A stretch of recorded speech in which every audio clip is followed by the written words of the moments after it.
My ex-wife's sister knocked on my door at 12 a.m. in the pouring rain and whispered, "She doesn't know I'm here, and I don't plan on telling her."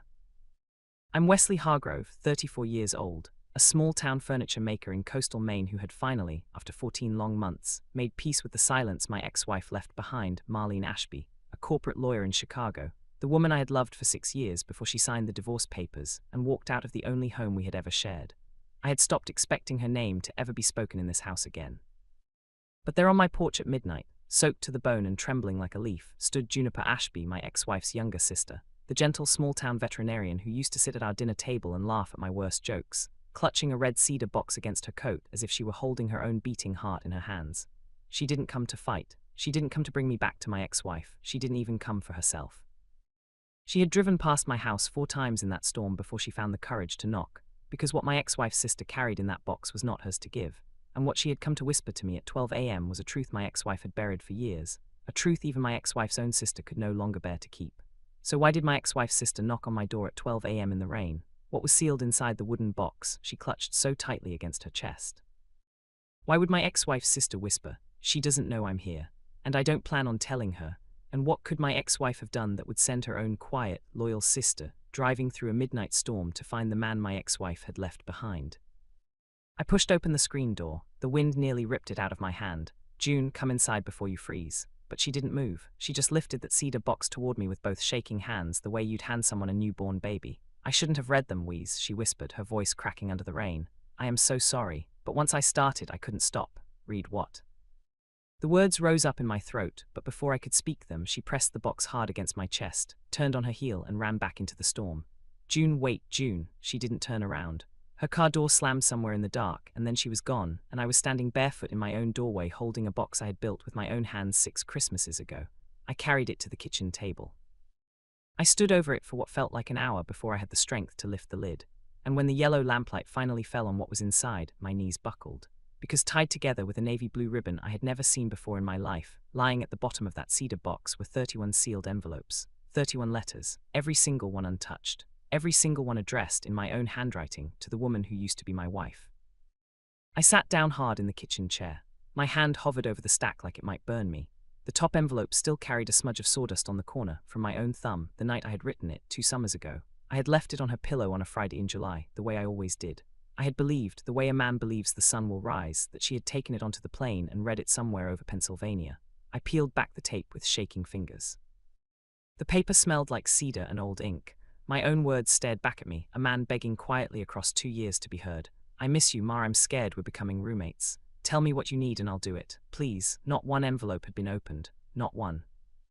If this story is already pulling at something in your chest, do me a small favor right now. Tap that subscribe button and turn on the notification bell, because what my ex-wife's sister told me the very next morning broke me wide open, and you will not want to miss a single second of what comes next.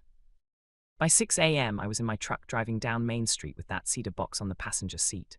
The rain had stopped, but the sky over Linden Hollow was still the color of wet slate, and the little green sign above her clinic, Hollow Veterinary, Juniper Ashby, DVM, was the only thing in town with a light on inside.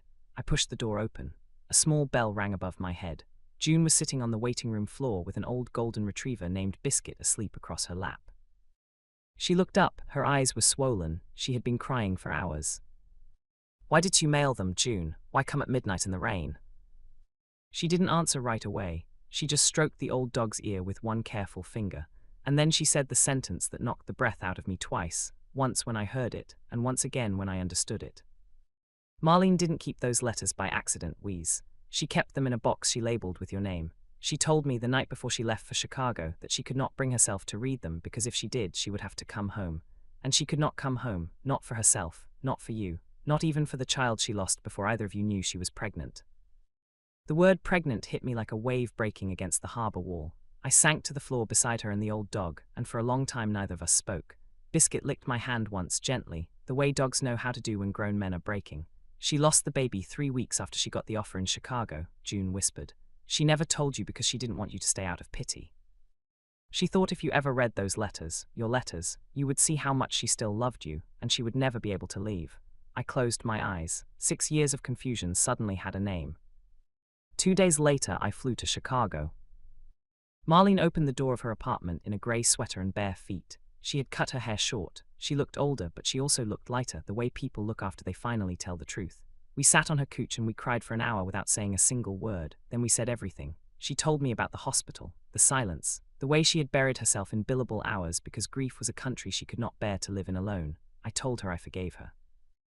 She told me she forgave me, then she lifted her left hand and showed me a small diamond on her finger. His name was Andrew, she said, a public defender who made her laugh, and I held her hand and told her I was happy for her. Before I left, she walked me to the elevator and stopped.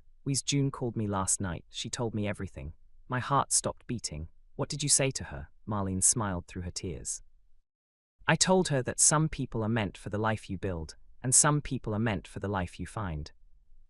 I told her she has my whole blessing. Go home, Wesley, go build something good.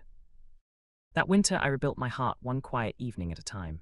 June would stop by after closing the clinic with biscuit padding behind her, snow in her hair, 2 coffees in her hands, the way she had once carried them in a lawyer's hallway on the worst day of my life. We didn't rush anything. We took long walks through the harbor mist. We laughed at my worst jokes. We learned each other the slow way, the right way, the way 2 people learn each other when they fully intend to stay.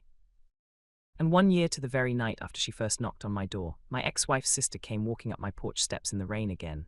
Same coat, same trembling hands, but this time when I opened the door I was already on one knee holding a small ring I had carved myself from the cedar of an old box. Juniper Ashby, I whispered, she knows you're here this time, and so does the whole town, and so do I stay. She dropped to her knees in front of me in the doorway, soaked and laughing through her tears, and she gave me the only word that ever mattered. Yes. Sometimes the loudest love stories begin with the quietest knock at the door. And sometimes the person who walks through your storm at midnight is the very soul heaven meant to walk beside you for the rest of your life. If this story moved you tonight, if it reminded you that the right person doesn't always come through the front door the way you expected, but sometimes through a storm at midnight when you'd already given up, then do me one small favor before you go. Hit that like button. Leave one word in the comments, just one, the name of the person who walked into your life when you weren't looking for anyone at all. And if you haven't yet, subscribe to the channel and turn on the notification bell, because every week I share true-to-life love stories like this one, stories about second chances, quiet courage, and the kind of love that's worth waiting for. Share this video with someone who needs to believe in love again tonight. And remember, the quietest knock at your door might just be the loudest moment of your life. I'll see you in the next story.